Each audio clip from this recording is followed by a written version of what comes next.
Assalamualaikum dan salam sejahtera. Saya Salasa Safian, ini Ringkas TVS.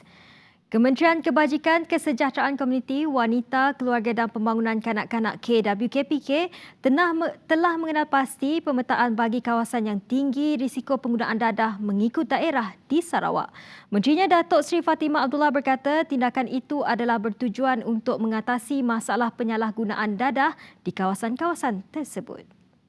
Kawasan-kawasan berkenaan katanya telah dikenal pasti melalui One Stop Center OSC kementeriannya mengikut tahap risiko terhadap isu dadah dan substan. Kriteria untuk pemetaan ataupun mapping isu penyalahgunaan dadah dan substans ya. Nombor 1, bilangan orang kena pengawasan mengikut daerah. Nombor 2, bilangan tangkapan positif urin mengikut daerah. Nombor 3, bilangan tangkapan memiliki dadah dan substans. Nombor 4, bilangan tangkapan bekalan dadah dan substans. Nombor 5, bilangan pelajar positif urin di sekolah mengikut daerah. Nombor 6, bilangan aduan melalui hotline mengikut daerah. Nombor 7, statistik jenayah harta benda mengikut daerah. Nombor 8, statistik berkenaan isu-isu sosial. Beliau berkata demikian pada sidang media laporan berkala One Stop Committee OSC bagi menangani isu dadah dan substan MIDS Sarawak.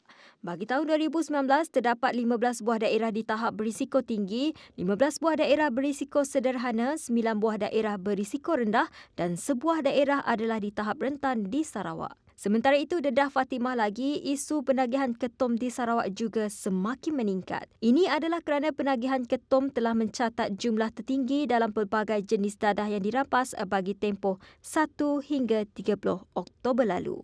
Dari segi jenis dadah, 15,000 gram adalah daun ketum. 3,000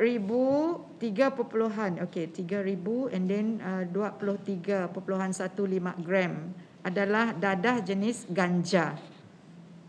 304.3 gram adalah dadah jenis syabu. 278.47 gram adalah dadah jenis ketamin. Dan 1,532.8 gram serbuk ecstasy. Menjelang April 2021 dijangka siapnya Kampung Budaya Bidayuh. Setakat ini proses pembinaannya telah pun mencapai 64%. Bidayuh Cultural Village. So Bidayuh Cultural Village will be ready by April next year. Kalau izin, masa izin nanti lah kalau MCO nomor kan. But we want to declare open if possible in 2022 July to coincide with our 25th anniversary of Redeem. Sudah 64% siap. Project of 13 billion. 13 billion. 13 billion. So now 64% done and expected to finish by end of March or April next year.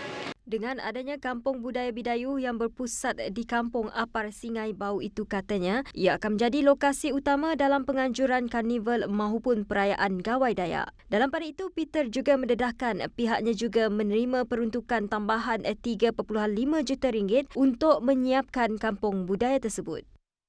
I think maybe about 3.5, maybe 3.6. 3.6 like that. Million. Yes. Just to complete lah, untuk complete projek itu dengan supaya ada complete dengan selesa untuk semua kemudahan-kemudahan yang kita perlukan.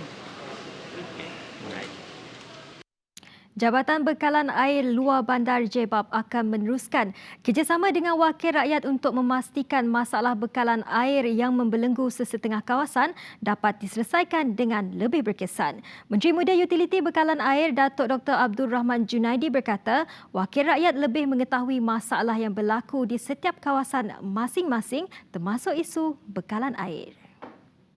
Ia merupakan antara usaha yang diperlukan agar setiap projek melibatkan bekalan air dapat dilaksanakan secara berkesan dan baik. Dr. Abdul Rahman yang juga Menteri Muda di Jabatan Ketua Menteri Hal Ehwal Islam dan DBKU menjelaskan, Jebab juga perlu bekerjasama dengan agensi lain seperti Lembaga Air Kuching, Lembaga Air Sibu, laku Management Sendirian Berhad untuk memastikan hasrat Kerajaan Sarawak membekalkan air bersih kepada setiap isi rumah menjelang 2025 dapat direalisasikan. Malah menurutnya, pada pembentangan bajet 2021, Ketua Menteri Datuk Patinggi Abang Johari Tun Openg sentiasa memberi penekanan kepada aspek pemerkasaan pembangunan luar bandar termasuk melibatkan bekalan air. Bertemu kembali. Pelaksanaan program subsidi bersasar dan inisiatif penyeragaman harga barangan jelas memperlihatkan komitmen berterusan kerajaan dalam menangani isu peningkatan kos sara hidup rakyat.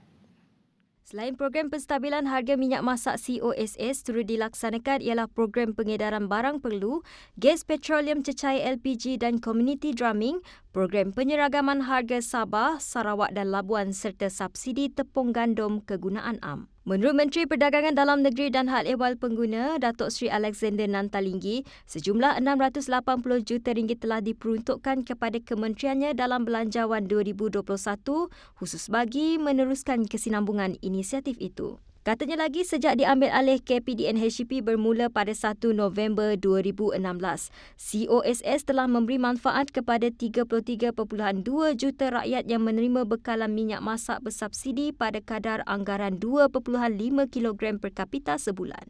Program subsidi minyak masak ataupun yang dikatakan COSS, Cooking Oil Subsidy Scheme, ini seharusnya satu kaedah bagaimana kerajaan dari dulu-dulu membantu pengguna, lebih-lebih lagi yang dikatakan B20 sekarang B40 dan juga M40 yang memerlukan minyak masak secara harian dan di harga yang lebih mampu mereka beli. Betul. Sebab apa? Kalau tak ada subsidi ini, apabila harga minyak yang di-refine oleh ini mahal, sudah tentulah harga minyak masak mahal. Untuk Belanjawan 2021, COSS menerima suntikan RM400 juta dengan peruntukan itu berupaya memastikan kesinambungan usaha, mengurangkan kos sara hidup rakyat terutama golongan sasar di bawah kategori B40. Sementara itu, KPDN-HCP turut melaksanakan program penyeragaman harga Sabah, Sarawak dan Labuan. Ini bertujuan menstabilkan harga serta bekalan barangan keperluan khususnya di pekan kecil, kawasan pedalaman dan luar bandar. 40 juta tahun depan meningkat 100% dari 20 juta tahun ini. Ya. Ini oleh kerana kerajaan prihatin kepada saya dari Sarawak, kami di Sarawak, di Labuan, di Sabah, yang selama ini menangani masalah kos kat sana lebih tinggi. Betul. Dan program penyeragaman harga barang ini adalah port to port, pelabuhan ke pelabuhan, di mana pengangkutan ataupun pengusaha-pengusaha, kilang-kilang dan pengguna, termasuk juga di Sarawak Sabah, apabila ada bantuan seperti ini, memang sebanyak sedikit membantu dalam memberi kesan untuk harga tidak melampau terlalu tinggi. Tanpa penyeragaman program penyeragaman harga barang ini sudah semestinya jauh tinggi. Kata Nanta, pelaksanaannya berupaya membantu mengawal kesan kenaikan harga barangan dalam ketidaktentuan ekonomi semasa sekaligus mengelak bebanan kepada rakyat. Tambahnya, kementeriannya turut memainkan peranan aktif dalam Majlis Tindakan Sara Hidup Negara yang juga antara usaha utama membantu rakyat berdepan isu peningkatan kos sara hidup. Kementerian Pembangunan Usahawan dan Koperasi MEDEK akan membantu usahawan perusahaan kecil dan sederhana PKS dalam memperkasakan perniagaan mereka melalui platform e-dagang. Menterinya Datuk Seri Dr. Wan Junaidi Tuanku Jaafar berkata, platform tersebut akan dapat memberi impak positif terhadap pertumbuhan ekonomi usahawan PKS dan mikro. Menurut statistik Perbadanan Ekonomi Digital Malaysia (MDEC) dan Jabatan Perangkaan Malaysia, sektor e-dagang negara telah menyumbang sebanyak RM127 bilion daripada keseluruhan jumlah keluaran dalam negara kasar KDNK pada tahun 2019. Sektor itu juga telah menunjukkan trend peningkatan dari segi prestasinya berbanding 2015 yang mencatat 89 bilion ringgit. Sehubungan itu, Wan Junaidi berkata Medek telah mengadakan perjumpaan bersama syarikat dan operator pasaran dalam talian untuk mewujudkan kerjasama membantu usahawan meningkatkan keupayaan perniagaan dalam kalangan peniaga, penjaja kecil, mikro dan pekerja bukan formal tempatan. Felcra Berhad dan Balatna Food Industries di bawah usaha sama strategik bernilai 2 bilion ringgit bakal mengembangkan perniagaan tenusu bersepadu berskala besar dengan penerapan teknologi tenusu terbaru.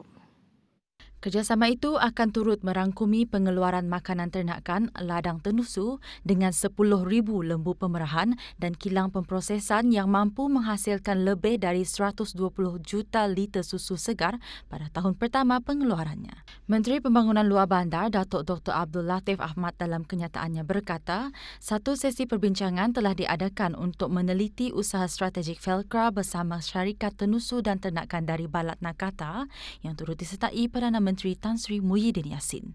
Bagi memantapkan lagi usaha sama itu, Felcra dan Balatna turut meneliti peluang kerjasama dengan FGV Holdings Berhad untuk membangunkan ladang tenusu di Cuping Perlis.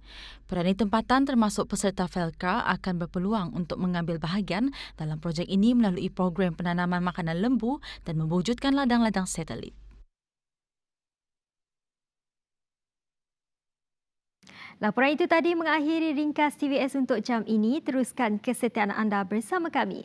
Ingat, peperangan kita menentang COVID-19 masih belum selesai. Jaga kebersihan diri, jaga penjarakan fizikal dan patuhi SOP yang telah ditetapkan. Kita mampu melakukannya. Saya Salasa Safian, salam hormat dan jumpa lagi.